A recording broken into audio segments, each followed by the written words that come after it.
पूर्ण चंद्रमा की चांदी जैसी चमक के नीचे झरना गांव शांत और शांत है। एक रहस्य का आवरण इसके प्राचीन पत्थरों को ढकता है। ग्रामीण अपने घरों में छिपे रहते हैं क्योंकि संगीत गुफा की गहराई से गूंजता है। इसकी भूतिया धुन रात में बुनी जाती है। तारा अपने घर में बैठी है। उसके अंदर एक साहसिक जिज्ञासा जाग रही है क्योंकि वह गुफा से संगीत की आवाज सुनती है।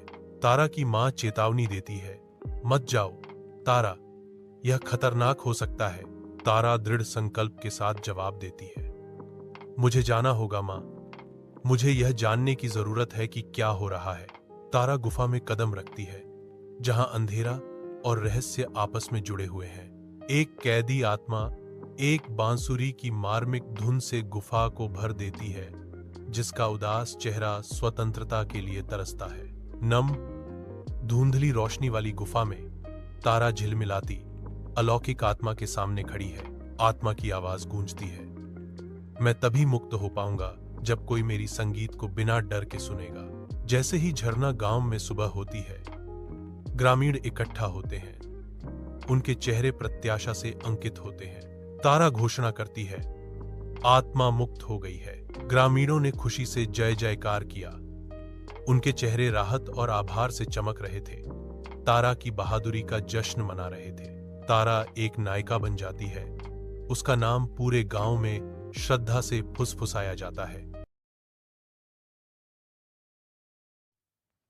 पूर्ण चंद्रमा की चांदी जैसी चमक के नीचे झरना गांव शांत और शांत है। एक रहस्य का आवरण इसके प्राचीन पत्थरों को ढकता है। ग्रामीण अपने घरों में छिपे रहते हैं क्योंकि संगीत गुफा की गहराई से गूंजता है। इसकी भूतिया धुन रात में बुनी जाती है। तारा अपने घर में बैठी है।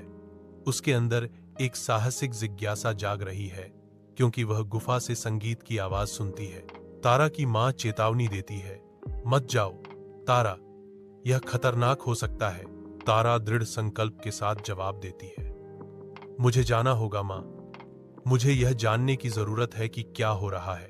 तारा गुफा में कदम रखती है जहां अंधेरा और रहस्य आपस में जुड़े हुए हैं। एक कैदी आत्मा एक बांसुरी की मार्मिक धुन से गुफा को भर देती है, जिसका उदास चेहरा स्वतंत्रता के लिए तरसता है।